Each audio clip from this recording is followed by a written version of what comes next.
What's up, guys? Casey Judge, Baseball Rebellion. In this week's swing breakdown, I'm going to be taking a look at Arizona Diamondbacks first baseman Paul Goldschmidt. I wanted to break down Paul Goldschmidt for a while. He's had some pretty substantial success at the big league level. He's been in the majors for 7 years. He's been an all-star the last 5 years. He's got a career .301 batting average. 161 home runs and 219 doubles. But the thing I like about him the most is he's a big guy who uses his body extremely efficiently, and he doesn't have a lot of high-risk movements in his swing.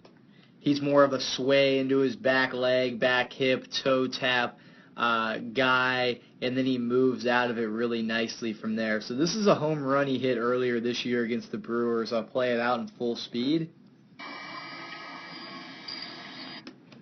And then we'll look at it one more time in full speed.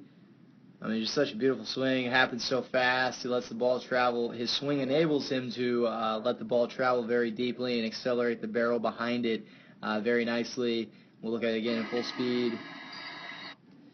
And then I'm going to slow it down right here. We'll play it in slow-mo. We'll play it at a quarter of the speed.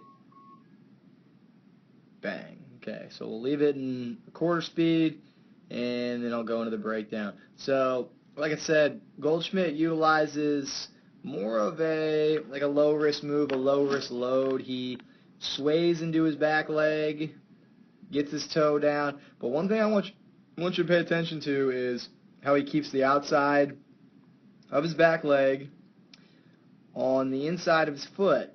So that's great. He weights his back leg, he weights his back hip, and then watch the outside angle of his lower leg, like below his knee. It's very consistent as he moves forward out of it. You're going to see that leg never really stop, and you could use that pinstripe on the outside of his pants as like a reference point. Very good job lengthening out the back leg. And how he starts his swing is just unbelievably. He really turns around his back hip, here, back knee, and then, snaps the barrel very deep in the zone, turns it rearward. That's how you get that Nike swoosh. And bang. Beautiful upward extension through the ball. A lot of people talk about extension and hitters extending through the ball. Obviously, that's a cue that's talked about a lot.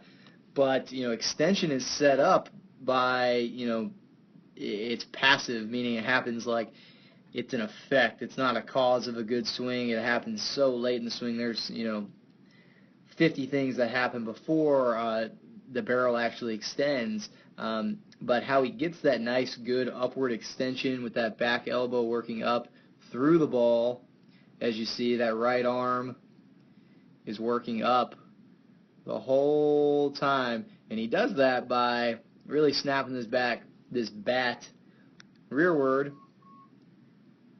and then creates that good Nike swoosh through the ball, and that's what sets up his extension. So extension is the byproduct of a good swing, of a better high-level swing. It's not the cause of it. As you see, the barrel gets snapped behind him. And then everyone talks about the Nike swoosh, and that's a very good analogy for the swing, or picture analogy for the swing, because that's exactly what a high-level swing looks like. The barrel bottoms out very deep, I would say back here in this swing, and then he works up and through the ball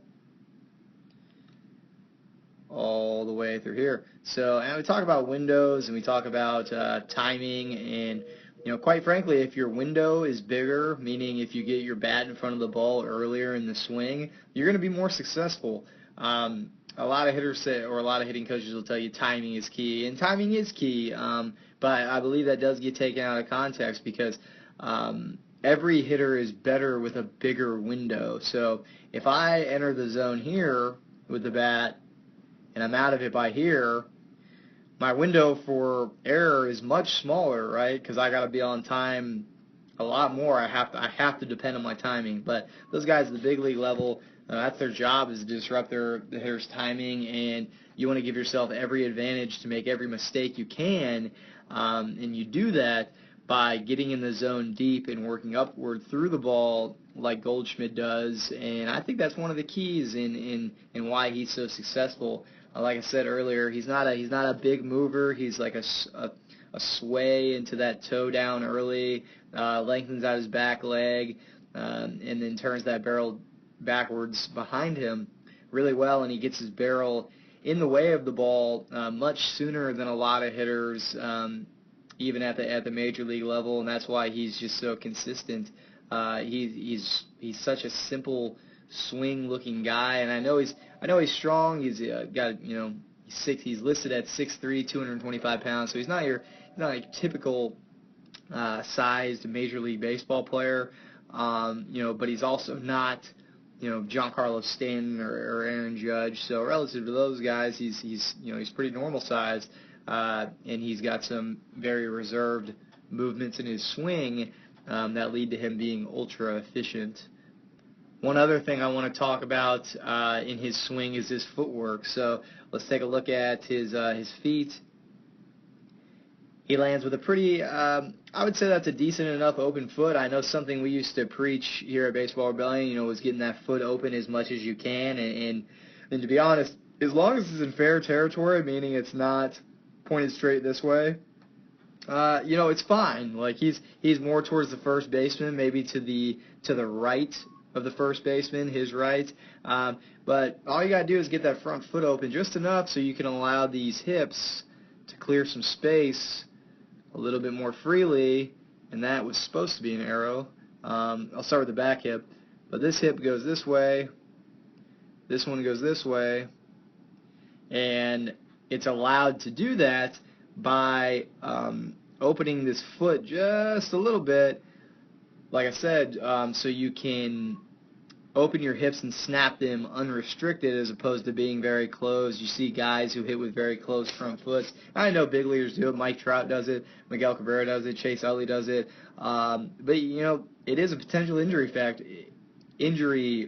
factor. A lot of those guys who hit with closed front feet, like Cabrera and Utley, they've had some front knee problems, front hip problems, and if doing something as simple as opening your foot,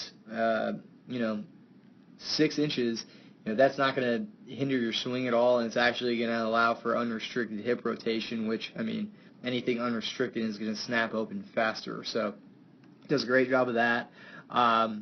We'll take a look at his back foot. He doesn't have a giant back foot move, but he also doesn't have a big forward move, so I don't expect his back foot to move that far forward at all. Just a little bit.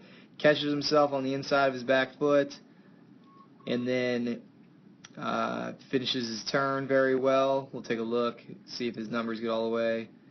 Yeah, they do, to the home plate. So does a very good job of showing this stripe on the outside of his back leg, as you see right here. I like to use stripes and stuff like that on the pants for his reference points in the swing. It lets me, what's moving first or what's moving before.